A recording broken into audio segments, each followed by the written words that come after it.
I'm Mai Salazar. Here are the latest stories. The Philippines now has 6 brands of COVID-19 vaccines with emergency use authorization, according to the Food and Drug Administration. GERONIMO fills us in with more details.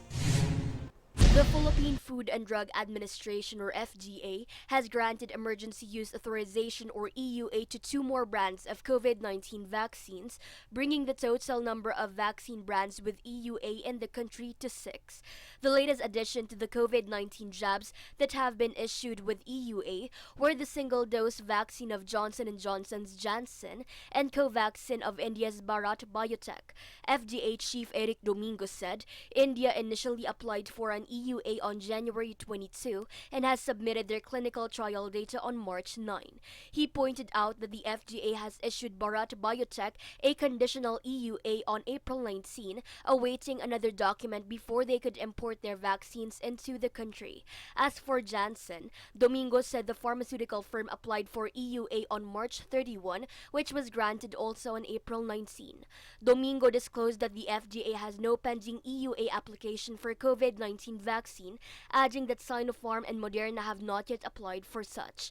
Other COVID-19 shots that have been granted EUA in the country were American drug maker Pfizer, British firm AstraZeneca, Russia's Sputnik V, and China's Sinovac.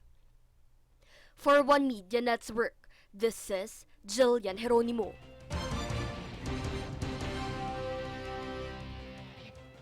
For further developments, the national government has moved the deadline of the distribution of financial aid to low-income earners affected by the stricter community quarantine to May 15.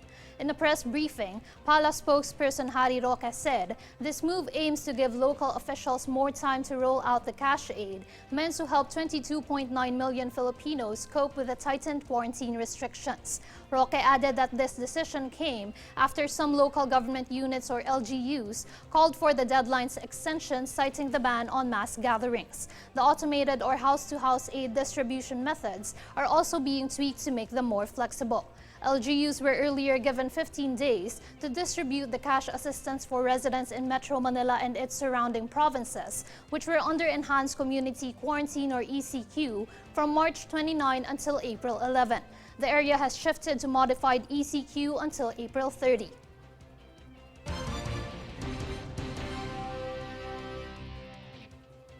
Meantime, the Department of Labor and Employment, or DOLE, reported that more than 500,000 overseas Filipino workers, or OFWs, have so far been repatriated amid the COVID-19 pandemic.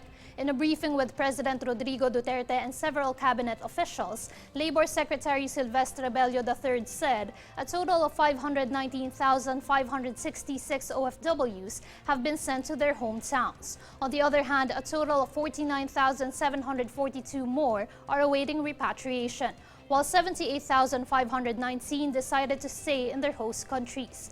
Bello said DOLE was able to provide financial aid to 9,667 OFWs, amounting to 96,670,000 pesos.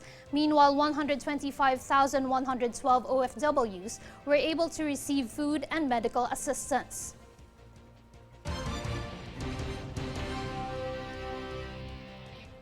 We are your voice for change. We will keep on bringing updates and the latest stories. I'm Mai Salazar. Watch these stories on News Force. Here are today's headlines. President Rodrigo Duterte calls for abolition of KAFALA system. Typhoon Bising kills 3 individuals and injures 10 others. Deadline of quarantine aid distribution moved to May 15. Police Lieutenant Joselito Vera Cruz named as new commander of Joint Task Force COVID Shield. Department of Agriculture says supply and prices of fish stabilize.